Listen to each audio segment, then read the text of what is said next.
जय हिंद साथियों, स्वागत है आपका अपने YouTube चैनल शिक्षा सागर अकेडमी पे। साथियों, आज हम रीजनिंग का प्रैक्टिस सेट 30 करने वाले हैं। इससे पहले हमने रीजनिंग का प्रैक्टिस सेट 1 से लेकर 29 तक कर लिया है।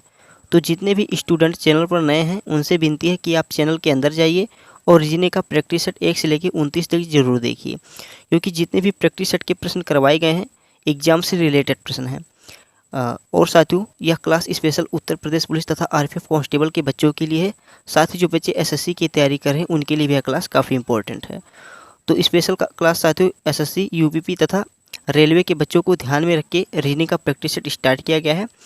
आपको प्रश्न देख के साथियों पता चल जाएगा कि एग्जाम में इस प्रकार के प्रश्न पूछे जाएंगे। एक प्रकार से आपको प्रश्न का आइडिया मिल जाएगा कि हाँ एग्जाम में इसी प्रकार के प्रश्न पूछे जाएंगे।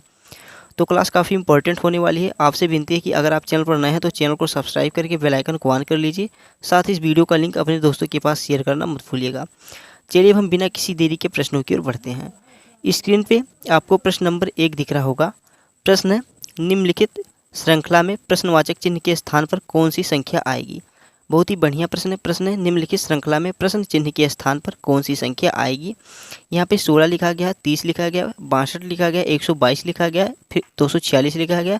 फिर हमसे पूछा गया कि क्वेश्चन मार्क के स्थान पे क्या आएगा। तो देखिए इस प्रकार के प्रश्न को हम कैसे ज्ञात करेंगे। यहाँ पे 16 है, फिर 30 है, 30 से फिर 62 हुआ है, 62 से 122 हुआ, 122 से 246 हुआ।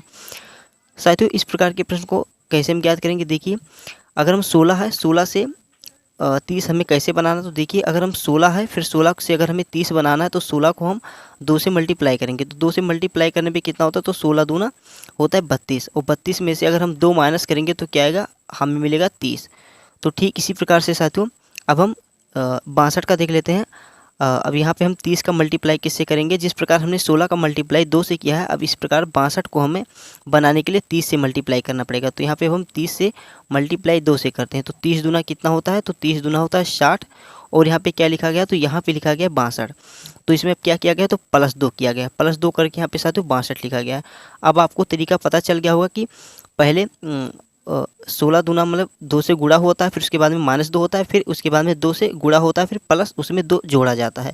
तो अब इसी प्रकार अब हम 122 बनाने के लिए 62 को 2 से गुणा करेंगे। साथियों अगर हम 62 से 2 को मल्टीप्लाई करेंगे तो हमें 124 मिलेगा। क्या मिलेगा साथियों, हमें 124 मिलेगा। अब इसमें से हमें 122 करना, तो जिस प्रकार हमने पहले में -2 किया था उसी प्रकार यहाँ पे भी -2 करेंगे। तो -2 करेंगे तो हमें क्या मिलेगा, 122 मिल जाएगा। बस ठीक इसी प्रकार अब हम 122 को 246 कैसे बनाएंगे ये वाला अब देख लेते हैं। अब देखिए अब यहाँ पे हम क्या करेंगे, तो 122 को 2 से मल्टीप्लाई करेंगे। हम 2 से इसको मल्टीप्लाई करेंगे तो हमें मिलेगा 244। क्या मिलेगा साथियों, तो 244 मिलेगा। अब 244 हमें मिला, तो यहाँ पे -2 हुआ था, अब यहाँ पे क्या होगा, तो +2 होगा। +2 करने पे हमें 246 मिलेगा। अब साथियों अब यहाँ पे +2 हुआ था, अब हम 246 को गुणा करेंगे 2 से। अब यहाँ पे हम क्या करेंगे, तो 246 का गुणा हम किससे करेंगे, तो 2 से गुणा करेंगे।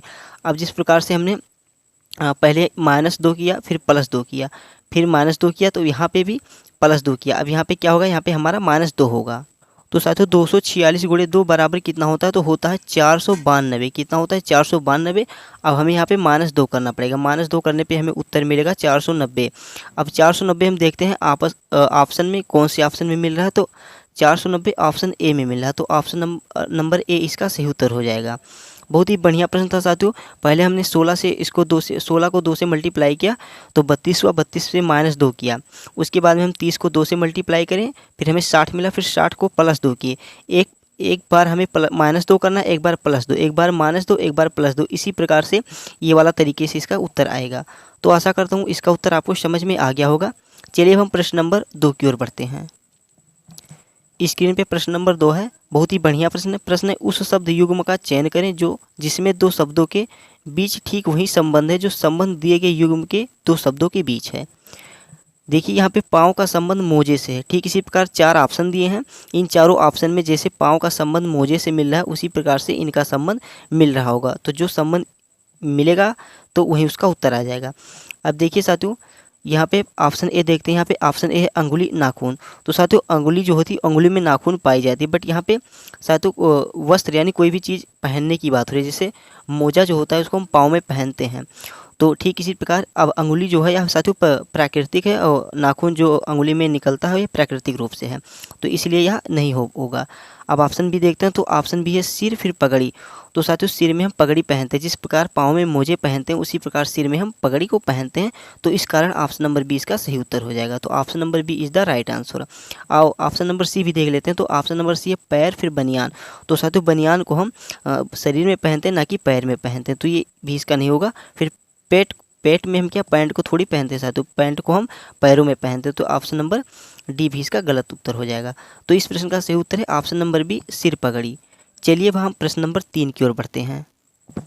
स्क्रीन पे आपको प्रश्न नंबर 3 दिख रहा होगा। प्रश्न वेन आरेख को पहचाने और दिए गए वर्गों के बीच संबंधों का सबसे अच्छा प्रतिनिधित्व करता है। काफ़ी अच्छा प्रश्न है साथियों। वेन आरेख से संबंधित प्रश्न काफ़ी इंपॉर्टेंट होते हैं।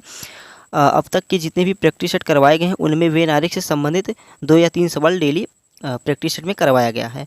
तो साथियों वेन आरेख से संबंधित प्रश्न एग्जाम में पूछे जाते हैं, इसीलिए साथियों वेन आरेख से संबंधित प्रैक्टिस सेट करना बहुत ज़रूरी होता है। अब देखिए इनको वेन आरेख को हम कैसे ज्ञात करते हैं, इनको ज्ञात करने की बहुत ही बढ़िया साथियों ट्रिक है। जैसे यहाँ पे चूहा है, जूते है और चमगादड़ है। पहले इनको हम देखेंगे, फिर देखेंगे इनका आपस में संबंध बैठ रहा है कि नहीं बैठ रहा है। तो चलिए साथियों पहले हम क्या करते हैं, तो पहले हम बना लेंगे चूहे वाला डायग्राम। पहले हम देखिए बनाते हैं चूहे का डायग्राम। ये हो गया साथियों चूहा का डायग्राम। अब देखेंगे कि जो जूता है, जूता का संबंध इनसे है कि नहीं। तो देखिए साथियों चूहा जो है एक प्रकार का जानवर है और जूता जो है एक प्रकार का निर्जीव है। जूते को हम पैर में पहनते हैं, तो ये इससे अलग हो जाएगा, तो इसका डायग्राम ये बनेगा। अब बात यहाँ पे आ गई चमगादड़। अब हम देखते हैं कि चमगादड़ का संबंध इनसे आपस में मिल रहा है कि नहीं। तो देखिए जो ये चमगादड़ है, चूहा तो एक प्रकार का जानवर है, चमगादड़ एक प्रकार का साथियों पक्षी है। साथियों एक प्रकार का पक्षी है, तो यह भी इनसे अलग हो जाएगा, तो चमगादड़ का भी डायग्राम अलग ही बनेगा। तो हमारा डायग्राम क्या बनेगा साथियों, हमारा डायग्राम इस प्रकार से बनेगा जो सबसे अलग है। तो इस प्रकार का डायग्राम हमें कौन से ऑप्शन में मिल रहा है, ऑप्शन नंबर बी में मिल रहा है, तो ऑप्शन नंबर बी इसका सही उत्तर हो जाएगा। चलिए अब हम प्रश्न नंबर 4 की ओर बढ़ते हैं। साथियों अगर आपको वीडियो अच्छा लग रहा है तो प्लीज़ आप वीडियो को लाइक कर दीजिए। साथ ही अगर आप चैनल पर नए हैं तो चैनल को सब्सक्राइब कर लीजिए और इस वीडियो का लिंक अपने दोस्तों के पास शेयर करना मत भूलिएगा। आपसे विनती है साथियों, आप कुछ मत कीजिए लेकिन चैनल को शेयर जरूर कर दीजिए। आपके जितने भी यार दोस्त किसी भी एग्जाम की तैयारी कर रहे हैं उनके पास यह वीडियो जरूर शेयर कर दीजिएगा। चलिए अब हम प्रश्न नंबर 4 की ओर बढ़ते हैं। स्क्रीन पे प्रश्न नंबर 4 है। प्रश्न निम्नलिखित में से कौन सा विकल्प दी गई श्रृंखला को पूर्ण करेगा। साथियों श्रृंखला से रिलेटेड प्रश्न काफ़ी इंपॉर्टेंट होते हैं। देखिए इनको हम कैसे ज्ञात करते हैं। देखिए साथियों जो ये है निम्नलिखित में कौन सा विकल्प दी गई श्रृंखला को पूर्ण करेगा, यानी श्रृंखला को पूर्ण करेगा। देखिए इसको हम ज्ञात करने के पहले इसको हम गिनेंगे कि टोटल कितने ये अक्षर हैं। देखिए इनको हम गिनते हैं 1 2 3 4 5 6 7 8 9 10 11 12 13 14 15 16 17 18 19 20। टोटल साथियों हमारे पास 20 लेटर हैं। अब इनको हम पार्ट में डिवाइड कर लेंगे। तो हम क्या करें साथियों, ना तो ज़्यादा बड़ा और ना ही ज़्यादा छोटा, हमें इसके पार्ट को डिवाइड करने के लिए एकदम मिडिल वाला भाग लेना चाहिए। तो टोटल साथियों 20 लेटर हैं, तो इनको हम 5-5 पार्ट में डिवाइड करेंगे। अब देखिए 2 2 4 1 5, एक पार्ट ये इसका बन गया। फिर 2 2 4 1 5, एक पार्ट ये इसका बन गया। अब देखिए 1 2 3 4 5, एक पार्ट ये बन गया 1 2 3 4 5, यानी इसका पार्ट हमें अलग हो गया। अब देखिए इससे हमारा ज्ञात करने का तरीका बहुत ही जल्दी पता चल जाएगा। अब देखिए यहाँ पे AC है और यहाँ पे CD है, तो अब हमें क्या पता चल गया। देखिए साथियों अब हम एक ही अक्षर पकड़ेंगे, इससे हमारा उत्तर पता चल जाएगा। यहाँ पे AC है शुरुआत में और यहाँ पे लास्ट में आप देखिए C के बाद क्या लिखा है, C के बाद D लिखा गया। तो ठीक इसी प्रकार जिस प्रकार यहाँ पे C के बाद D लिखा गया, तो अब हम यहाँ पे भी शुरू में जो है AC C के बाद यहाँ पे हम क्या लिखेंगे, 2 D लिखेंगे।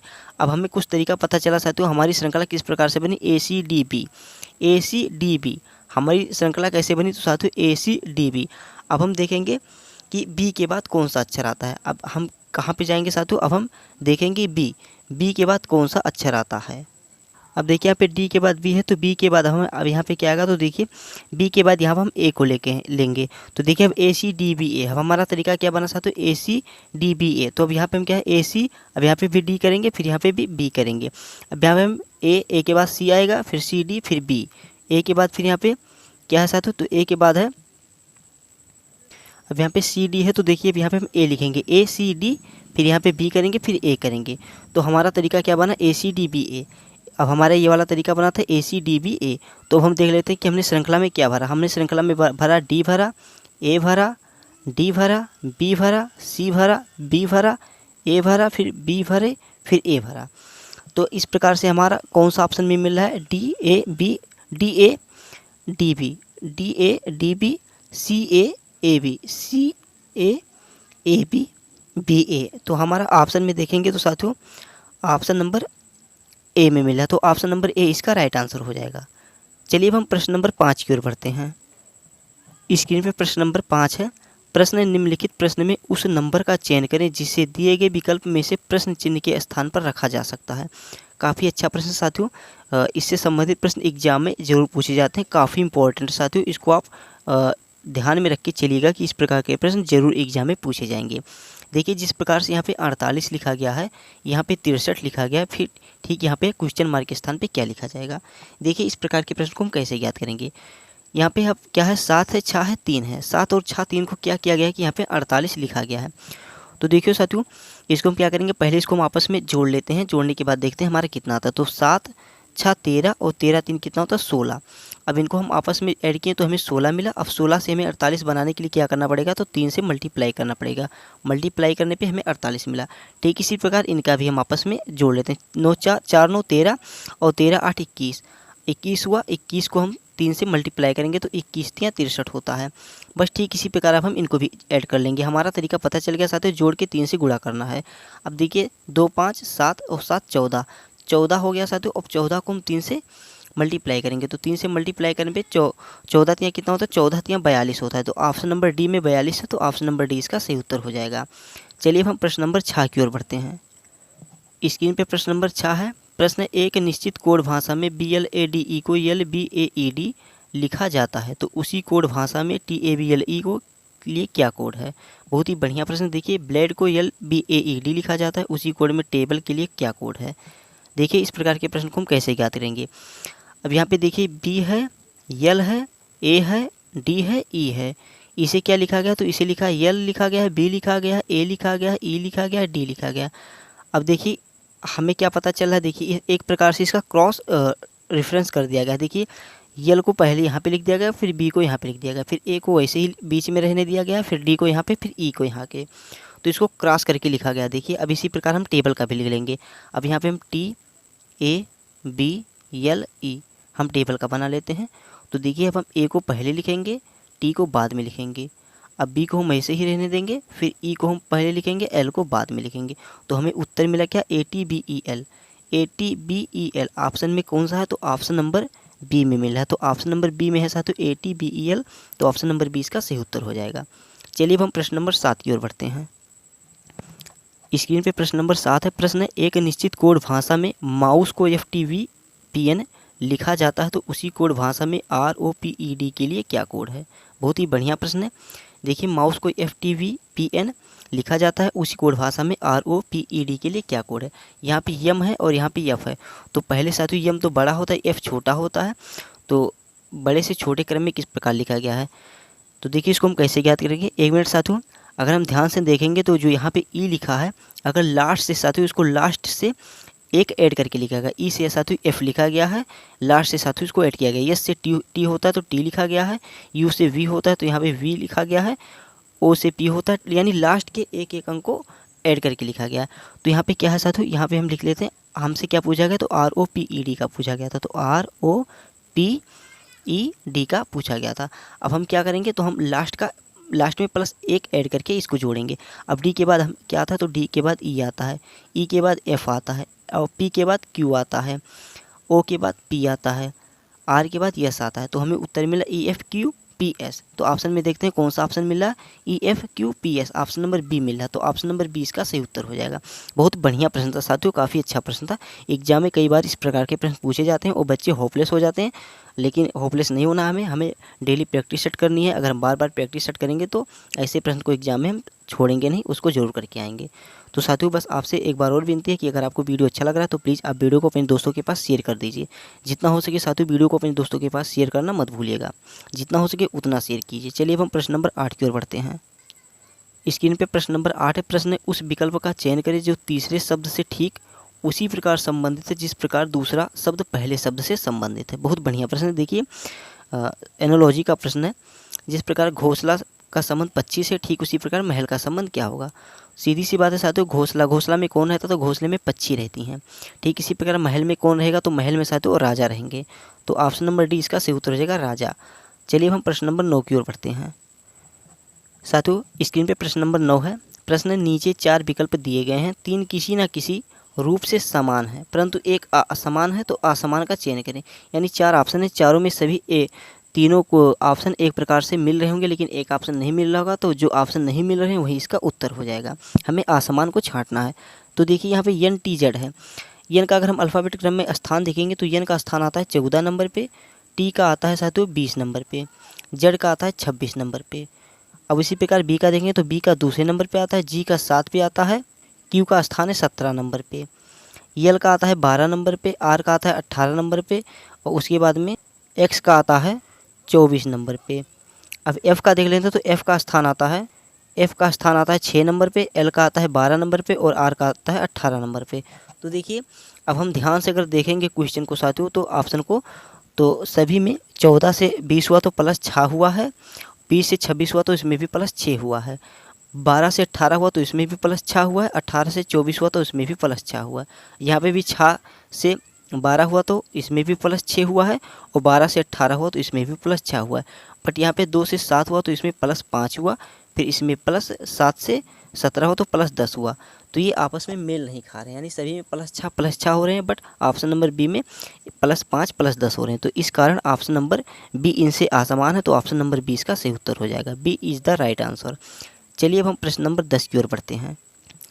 साथियों स्क्रीन पे प्रश्न नंबर 10 है। प्रश्न नंबर 10 है, ब्लड रिलेशन से संबंधित प्रश्न है। बोला है प्रश्न, एस एम का बेटा है, आर क्यू और ए का पिता है, ए एम की बेटी है, ए एस से किस प्रकार संबंधित है। देखिए साथियों इस प्रकार के प्रश्न को हमें ज्ञात करने के लिए कुछ नहीं करना चाहिए। इस प्रकार के प्रश्न को क्या करते हैं बच्चे, कई बार इसको अपने ऊपर लेते हैं, अपने ऊपर इसको लेके ज्ञात करते हैं, बट हमें कई बार इस प्रकार से इसका उत्तर तो आ जाता है, लेकिन आज हम आपको बताएंगे कि इस प्रकार का अगर प्रश्न आए तो हमें क्या करना चाहिए। हमें सबसे पहले इसका डायग्राम बनाना चाहिए। अगर हम डायग्राम बना के इसको ज्ञात करेंगे तो हमारा उत्तर एकदम सटीक और स्पष्ट रूप से निकल के आएगा। तो देखिए जिस प्रकार से हम डायग्राम बनाएंगे उसी प्रकार से आपको भी एग्जाम में डायग्राम बना के इसका उत्तर ज्ञात करना है।